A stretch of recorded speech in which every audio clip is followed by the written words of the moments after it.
Hello everyone, welcome back my online classes academy by Pushpa Tomar. और आज हम रीट लेवल 2 एसएसटी का टॉपिक करते हैं। तो गाइस, आज की क्लासेज कंप्लीट देखना ताकि एग्ज़ाम में आपका एक भी क्वेश्चन मिस ना हो। तो गाइस, हमने पॉलिटी का जो भारतीय संविधान एवं लोकतंत्र के उद्देश्य का और मूल अधिकार और उसके मूल कर्तव्य हम कर चुके हैं। तो गाइज, आज की क्लास है हमारी नीति निर्देशन तत्व। क्या है अभी आज की क्लासेज हमारी नीति निर्देशक तत्व।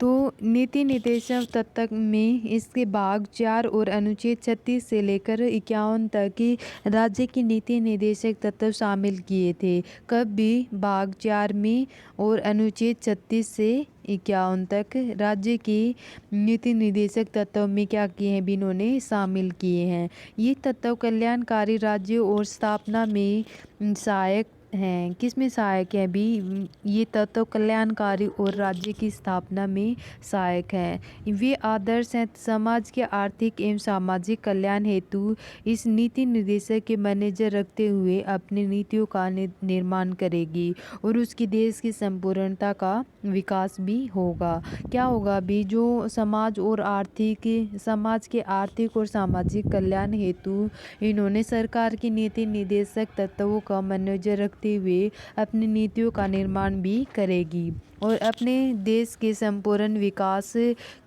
विकास भी होगा। फिर है नीति निर्देशक तत्व न्यायालय और परिवर्तनीय एवं बाध्यकारी नहीं है। इसमें क्रियात्मक कराने हेतु न्यायालय के शरण नहीं लिया जा सकता और इसकी कुछ श्रेणियां भी बताई गई हैं। कुछ आदर्श विशेष तौर पर आर्थिक जिनकी प्राप्ति हेतु राज्य के प्रयत्न करने चाहिए और राज्य की विधायक और कार्यपालिका कुछ निर्देश के राज्य अपनी विधायकी और कार्यपालिका संबंधित शक्तियों का प्रयोग किस प्रकार है और किस प्रकार करें। फिर है नागरिक की कुछ अधिकार हो और यद्यपि न्यायालय में परिवर्तनीय नहीं है परंतु वह अपने राज्य अपनी नीतियों और सुरक्षित रखने का प्रयास करेगा। तो ये क्या थे भी कुछ 3 श्रेणियां बताई गई हैं। कौन कौन सी भी कुछ आदर्श और राज्य और राज्य विधायिका एवं कार्यालय के कुछ निर्देश की गई राज्य अपनी विधायिका और कार्यपालिका संबंधित शक्तियों का प्रयोग किस प्रकार करे और जो नागरिकों का कुछ अधिकार है उसमें न्यायालय में परिवर्तनीय नहीं है परंतु राज्य अपनी नीतियों के द्वारा सुरक्षित रखने का प्रयास किस प्रकार करे। तो गाइज, ये था हमारा नीति निर्देशक तत्व और फिर है ये सभी तत्व हमारी आर्थिक सामाजिक प्रजातंत्र के मार्ग में इनको प्रस्तन किया करने वाली है। तो इसके कुछ नीति निर्देशक के तत्व हैं। अनुच्छेद 38। तो अनुच्छेद 38 में इन्होंने बताया कि जो राज्य लोक कल्याण की अभिवृद्धि हेतु जैसे आर्थिक सामाजिक राजनीतिक न्याय को अनुप्रमाणित करने के लिए राज्य व्यवस्था बनाएगा और उसके संरक्षण कर लोक कल्याण की अभिवृद्धि भी प्रयास करेगा। फिर है अनुच्छेद 29। अनुच्छेद 29 में सभी नागरिकों का समान रूप से जीविका का पर्याप्त साधन प्राप्त करने का अधिकार हो। किसका अधिकार हो भी सभी नागरिकों को समान रूप से जीविका से पर्याप्त साधन प्राप्त करने का अधिकार हो और धन और उत्पादन के संसाधनों को सर्वसाधारण के अहित में कुछ हाथों का संकेंद्रण न हो और पुरुष व स्त्रियों का समान कार्य के समान वेतन हो और पुरुष और स्त्री कर्मकारों की स्वास्थ्य एवं शक्ति तथा बालकों का सुकुमार अवस्था दुरुपयोग न हो और इसका उन्हें आर्थिक रूप से विवश होकर अपने आयु और शक्ति का प्रतिकूल रोजगार न जाना पड़े। तो गाइज, इसमें अनुच्छेद 29 है। अनुच्छेद 29 में क्या क्या कहा है कि सभी नागरिकों के समान जीविका का पर्याप्त साधन प्राप्त करने का क्या है अधिकार होना चाहिए और धन और उत्पादन के संसाधनों का सर्वसाधारण के अहित कुछ भी हाथों में संकेंद्रण न हो और पुरुष व स्त्रियों को समान कार्य के लिए समान वेतन भी होना चाहिए। पुरुष और स्त्री कर्मकारों के स्वास्थ्य और शक्ति का तथा बालकों का सुकुमार अवस्था का दुरुपयोग न हो और उन्हें आर्थिक रूप से विवश होकर अपनी शक्ति और आयु का प्रतिकूल रोजगार कार्यों को न जाना पड़े।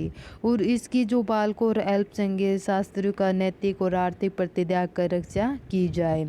फिर है अनुच्छेद 29 क भाग क। राज्य सभी नागरिकों के समान विविध न्याय सुलभ कराने और आर्थिक तथा निरुयोग्य के कारण कोई भी व्यक्ति न्याय प्राप्त करने से वंचित न जाए और मैनेजर उन्हें निःशुल्क विविध सहायता उपलब्ध कराएगा। क्या उपलब्ध कराएगा भी? जो सभी नागरिक हैं उसको समान न्याय सुलभ कराने और आर्थिक या नियोजन के कारण कोई भी अधिक न्याय प्राप्त करने के वंचित न और मैनेजर इसे निःशुल्क विविध और सहायता उपलब्ध कराएगा। फिर है अनुच्छेद 40। अनुच्छेद 40 में राज्य ग्राम पंचायतों का गठन। क्या है भी? ग्राम पंचायतों का गठन। अनुच्छेद 40 राज्य ग्राम पंचायतों का संगठन करना हेतु कदम उठाएगा और उन्हें स्वायत्त शासन की इकाइयों का रूप में कार्य करने के योग्य बनाए और आवश्यक प्राधिकार और शक्तियाँ प्राप्त करेगा। जो अनुच्छेद 40 में क्या कहा है कि ग्राम पंचायतों का गठन प्रदान करना। फिर है अनुच्छेद 41। अनुच्छेद 41 में काम, शिक्षा और लोक सहायक पाने का अधिकार होना चाहिए। क्या बताया अभी इन्होंने? अनुच्छेद 41 में काम, शिक्षा और लोक सहायता पाने के लिए अधिकार। तो इसमें क्या कहा है कि जो राज्य अपनी आर्थिक सामर्थ्य और अंदर नागरिकों को काम पाने, शिक्षा के पाने, बेकारी, बुढ़ापा, बीमारी और निःशक्तता आदि के लोक सहायक प्राप्त करने के लिए अधिकार उपलब्ध कराने का प्रयास होगा। फिर है अनुच्छेद 42। अनुच्छेद 42 में काम और न्याय संगत और मानवोचित दशाओं प्रस्तुति सहायक में उपलब्ध करेगा। किस में उपलब्ध करेगा? भी अनुच्छेद 42 में राज्य काम की न्याय संगता और प्रस्तुति सहायक का उपलब्ध करेगा। फिर है अनुच्छेद 43। अनुच्छेद 43 में काम, निर्वाह, मजदूरी और उचित दशाओं के सुनिश्चित करने एवं ग्रामों की कुटीर उद्योगों का बढ़ावा देने का कार्य करना। फिर अनुच्छेद 43 के भाग में उद्योगों के प्रबंध में कर्मचारियों का भागीदारी सुनिश्चित करने हेतु उपयुक्त कदम उठाएगा। फिर अनुच्छेद 44 में एक समान नागरिक सहिंसा बनाने का प्रयास करना। अनुच्छेद 45 में निःशुल्क और अनिवार्य शिक्षा। भी 14 वर्ष तक बालकों को निःशुल्क और अनिवार्य शिक्षा देने का उपलब्ध करने का प्रयास करेगा। कब भी? अनुच्छेद 45 में। अनुच्छेद 46 में राज्य अनुसूचित जाति, अनुसूचित जनजाति, समाज और अन्य दुर्बल वर्गों की शिक्षा, आर्थिक हितों की अभिवृद्धि और उसके सामान्य अन्याय और शोषण की सुरक्षा करेगा। फिर है अनुच्छेद 47 में राज्य नागरिकों का पोषण और जीवन स्तर की ऊंचा करना और लोक स्वास्थ्य के सुधार में कर्तव्य को पूरा करना, स्वास्थ्य के लिए हानिकारक मादक और औषधियों के अलावा इनका क्या करना? प्रतिबंध करना। किस पर भी?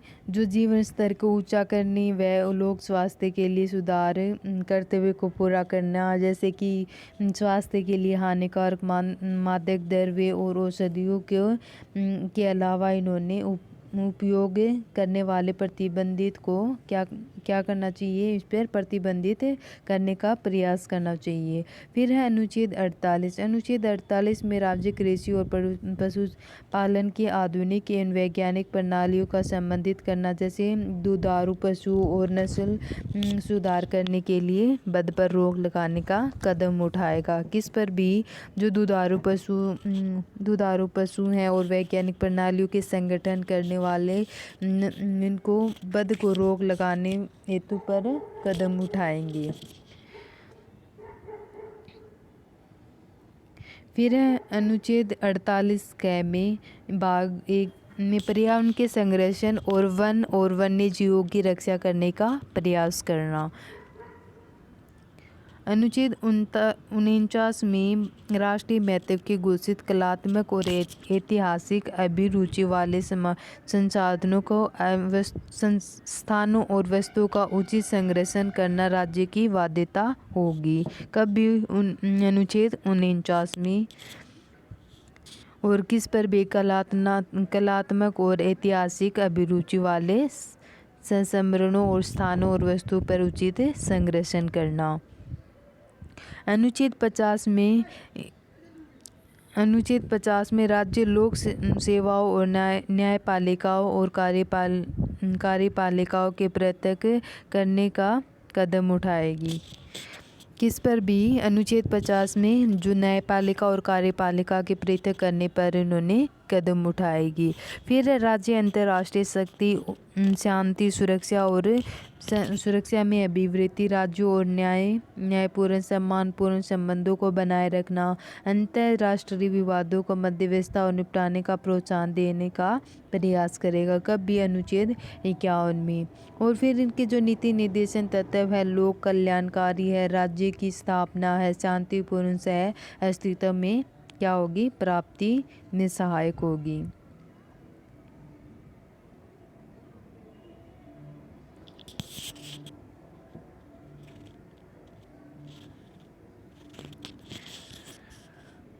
नीति निर्देशक तत्वों क्रियान्वयन हेतु कानून बनाया जाएगा। कब भी 1971 में सुप्रीम कोर्ट तक में यही मान्यता थी कि जो 1971 में जो सुप्रीम कोर्ट है उसकी क्या मान्यता थी कि नीति निर्देशन तत्वों और क्रियान्वयन हेतु उनको कोई भी कानून बनाया जाता है जैसे मूल अधिकारों का उल्लंघन करता हो तो वह प्रभावी नहीं होगा। लेकिन मूल अधिकार न्यायालय में परिवर्तनीय है परंतु नीति निर्देशक तत्व में नहीं है।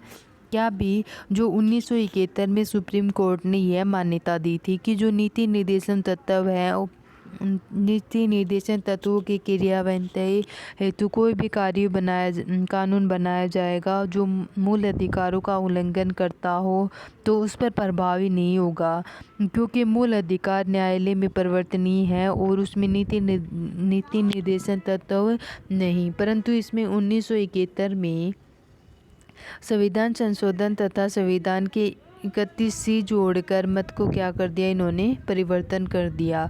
31C में क्या कहा कि जो केवल एक आधार पर अवैध नहीं ठहराया जा सकेगा, क्या नहीं किया जाएगा भी इन्होंने कहा है कि कोई भी कानून बनाया जाता है तो केवल एक इस आधार पर अवैध नहीं ठहराया जा सकेगा और अनुच्छेद 14 से लेकर 19 में वर्णित मूल अधिकारों का उल्लंघन करता है, जिसमें भी अनुच्छेद 14 से 19 में मूल अधिकारों पर उल्लंघन करता है।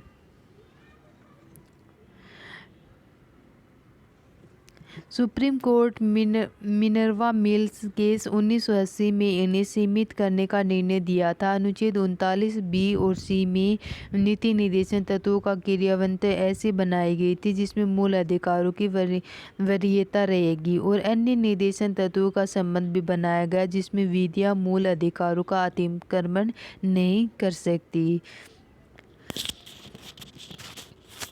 और इसमें कहा जाता है कि जो मूल अधिकार और नीति निर्देशन तत्व है उसमें एक ही रथ पर दो पहिए हैं। क्या कहा जा सकता है अभी जो मूल अधिकार और नीति निर्देशन का कि एक ही रथ पर दो पहिए हैं जो कि देश में सामाजिक और आर्थिक प्रजातंत्र की वास्तविकता का प्रतिनिधित्व कर सकते हैं। फिर है भी हमारा टॉपिक धर्मनिरपेक्षता। क्या अभी धर्मनिरपेक्षता में भारतीय संविधान सभी को अपने धार्मिक विश्वासों और तौर तरीकों से अपनाने की पूरी छूट देती है। किस पर छूट देती है अभी जो भारतीय संविधान है उसमें सभी अपने धार्मिक विश्वासों और तौर तरीकों को अपनाने का पूरी छूट देता है। सबके दिन में सम्मान, आर्थिक, सामाजिक और इस पर विचार पर ध्यान रखते हुए भारतीय राज्य ने धर्म और राज्य की शक्ति में एक दूसरे को अलग करने की रणनीति अपनाई है और इनको अलग इस धर्म को धर्म को राज्य से अलग रखने की अवधारणा को धर्मनिरपेक्षता भी कहा गया है। क्या कहा गया है अभी? धर्म के राज्य से अलग रखने की अवधारणा को धर्मनिरपेक्षता भी कहा गया है। इस प्रकार धर्मनिरपेक्षता सबसे महत्वपूर्ण पहले धर्म को राज सत्ता के अलग करना। किससे अलग करना भी? धर्म को राज सत्ता से अलग करना।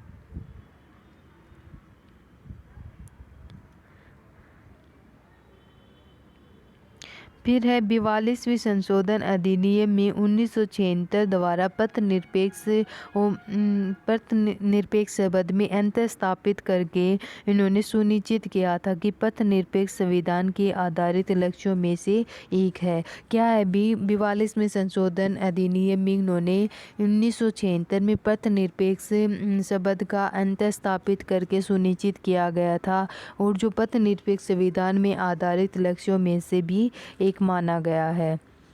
हमारे संविधान में उद्देशिका का विश्व धर्म और उपासना की स्वतंत्रता का वंचन भी किया है। किस पर भी? जो विश्वास है, धर्म, उपासना, स्वतंत्रता का वचन भी दिया गया है। फिर अनुच्छेद 25 से 29 में धर्म की स्वतंत्रता से संबंधित सभी नागरिकों का मूल अधिकार के रूप में संविष्ट करके उनका क्या किया है? क्रियान्वित किया गया है। फिर है अनुच्छेद 25 से लेकर 28 तक इन्होंने कुछ अपबंधों के सभी धर्मों के प्रति निरपेक्षता और दृष्टिकोण सुनिश्चितता को क्या किया गया है। क्या भी? दृष्टिकोण सुनिश्चित करना। इन्होंने अनुच्छेद 25 और 28 में उपबंधों का सभी धर्मों के प्रति निरपेक्षता का दृष्टिकोण किया है। भारत में कोई भी राज धर्म नहीं होगा।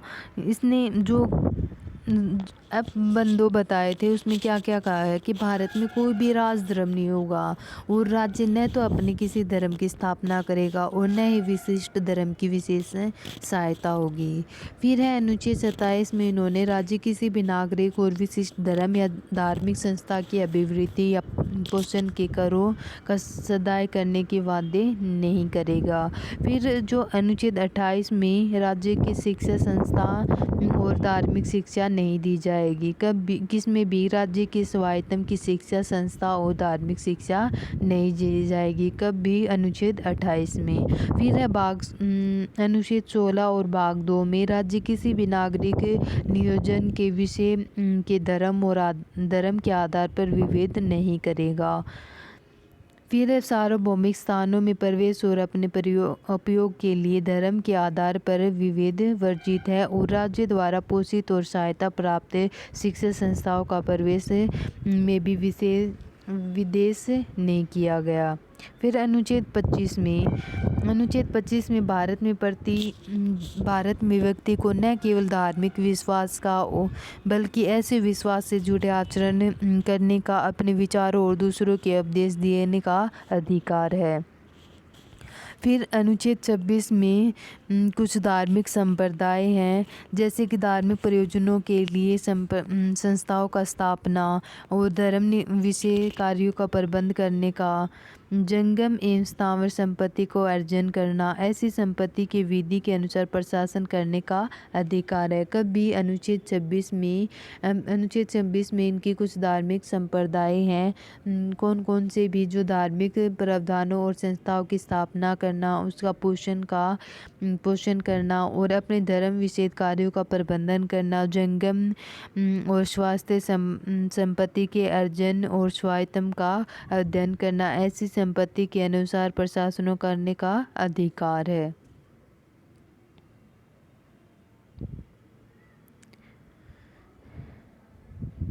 फिर है न्यायालय के आधिकारिक रूप में यह घोषित किया है कि जो पथ निरपेक्षता का अर्थ यह नहीं है कि राज्य की धर्म के प्रति शत्रु भाव है, बल्कि इसका अर्थ यह भी है कि जो राज्य के विभिन्न धर्मों के बीच तटस्थ रहना चाहिए। क्या रहना चाहिए? भी धर्मों के बीच में तटस्थ रहना चाहिए। क्या भी? तटस्थ। फिर प्रत्येक व्यक्ति अपना धर्म मानने और उसका आचरण करने की स्वतंत्रता है। क्या करने की स्वतंत्रता है? भी व्यक्ति को अपना धर्म मानने और उसका आचरण करने की स्वतंत्रता होती है और इसमें यदि कोई व्यक्ति निष्ठावान हिंदू या निष्ठावान मुस्लिम है तो वह पथ निरपेक्षता नहीं रह जाता।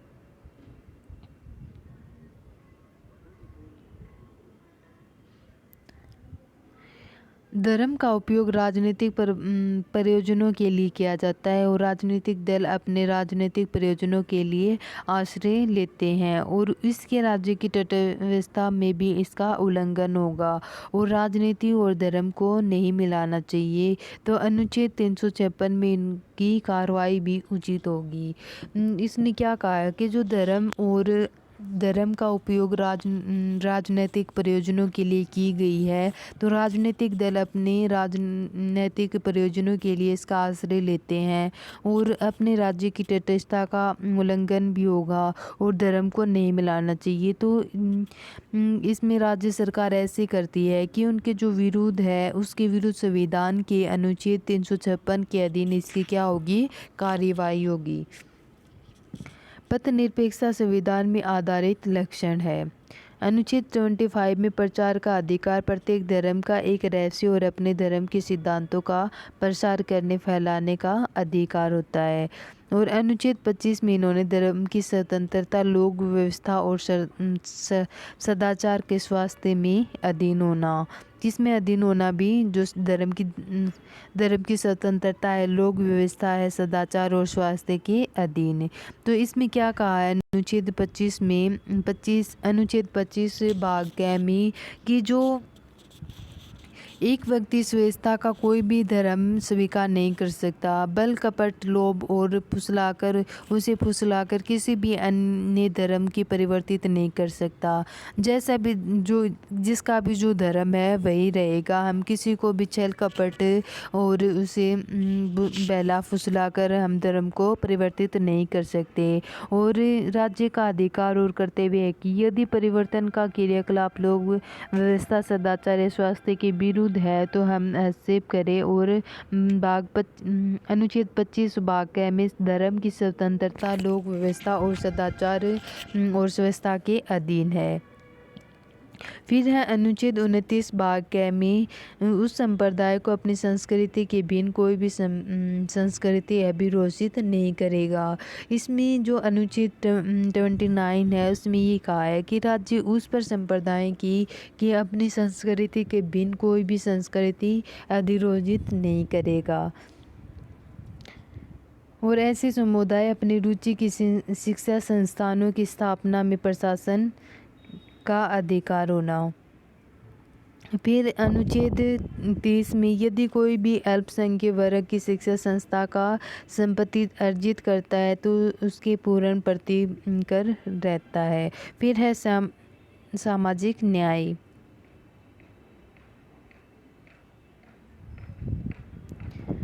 फिर है सामाजिक न्याय। सामाजिक न्याय में सामाजिक असंतुलन को दूर करने का व्यापक रूप है। किसका व्यापक रूप है भी? सामाजिक न्याय सामाजिक असंतुलन को दूर करने का व्यापक रूप है। तो इसमें जो सामाजिक न्याय अधिक से अधिक जन के अधिकाधिक हित दर्शाता है। बहुजन हिताय, बहुजन सुखाय, और इसमें दूसरों के अधिकारों को निर्बलन नहीं लगाए जाते। और इसका कहना आशय है कि न्यायालय समाज के दुर्बल वर्गों के पक्ष लेते हैं। और अनुच्छेद 46 में निर्देशन तत्व के रूप में क्या करते हैं? अधिकथित करते हैं। तो अनुच्छेद 17 और 18 में न्याय की प्राप्ति को दिशा में प्रयास करता है। किसमें भी? जो अनुच्छेद 46 में नीति निर्देशन तत्व के रूप में अधिकथित करते हैं। अनुच्छेद 17 से लेकर 18 तक न्याय की प्राप्ति की दिशा में प्रयास करते हैं। फिर इसके कुछ सामाजिक न्याय प्राप्ति के प्रयास निम्नलिखित कुछ अनुच्छेद है। अनुच्छेद 17 अस्पृश्यता का अंत। तो इसमें अस्पृश्यता का अंत में स्वामी दयानंद, महात्मा फुले, वीर सावरकर, महात्मा गांधी, डॉक्टर कहता है कि जो अस्पृश्यता का अंत किया जाता है तो उसका किसी भी रूप में आचरण निषिद्ध किया जाता है। और अस्पृश्यता में उपजी किसी भी नियोजक लागू करना अपराध होगा और इसके विधि के अनुसार दंडनीय भी होगा। तो अनुच्छेद 17 में अस्पृश्यता का अंत। अनुच्छेद 17 के साथ अनुच्छेद 35 संसद की सदस्यता के लिए दंड की विविध करने के लिए विधि बनाने की शक्ति देता है। फिर है संसद में असदस्यता अपराध अधिनियम 1955 में अधिनियम किया था। कब किया था भी? असदस्यता अधिनियम 1955 में। कब भी? 1955 में। 1976 में इन्होंने कठोर बनाया और इसका नाम परिवर्तन कर दिया। और इसका जो 1976 में इनका नाम चेंज कर दिया सिविल अधिकार संरक्षण अधिनियम, और 1955 कर दिया। क्या कर दिया भी इन्होंने? जो अनुच्छेद 1955 में इनके कुछ अधिनियम बनाए थे संसद के असदस्यता अधिनियम में, तो 1976 में इनका नाम चेंज कर दिया। तो उसका जो नया नाम था वो क्या था? सिविल अधिकार संरक्षण अधिनियम 1955 कर दिया था। फिर है अनुच्छेद 18। अनुच्छेद 18 में उपाधियों का अंत। क्या है अभी? उपाधियों का अंत। अनुच्छेद 15 धर्म, मूलवंश, जाति, लिंग, जन्म स्थान के आधार पर विभेद प्रस्ताव प्रतिषेध। क्या है अभी? अनुच्छेद 15 में धर्म, मूलवंश, जाति, लिंग, जन्म स्थान के आधार पर विभेद का प्रतिषेध करना। फिर है अनुच्छेद 16 में लोक नियोजन के विषय अवसर पर समानता। क्या है? लोक नियोजन के विषय में अवसर की समता। जैसे कि राज्य के अधीन किसी भी पद पर नियोजन या नियुक्ति के संबंधित विषयों में नागरिक की अवसर समानता होना। धर्म, मूलवंश, जाति, लिंग, जन्म स्थान आदि के आधार पर न तो कोई भी नागरिक अपात्र होगा और न ही उसमें विभेद किया जाएगा। अनुच्छेद 23 में मानव के दुर्व्यवहार, बलात्कार का प्रतिषेध। अनुच्छेद 24 में कारखानों आदि के बालकों का नियोजन में प्रतिषेध करना। फिर अनुच्छेद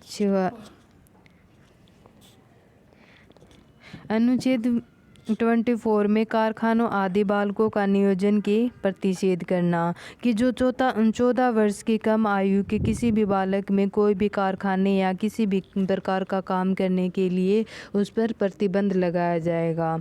अगर कोई भी व्यक्ति 14 वर्ष के बच्चों के साथ कार्य करवाएगा तो उसको क्या किया जाएगा? उसको दंडनीय किया जाएगा। फिर है अनुच्छेद 47।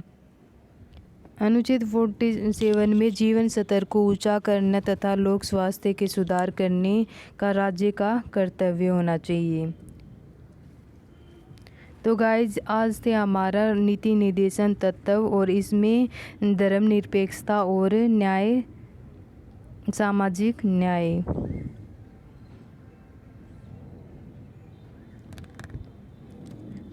ठीक है गाइज, अगर आज की क्लासेस पसंद आई हो तो प्लीज़ चैनल को लाइक, सब्सक्राइब और शेयर कर देना ताकि आपको आने वाली हर क्लास का नोटिफिकेशन मिलता रहे।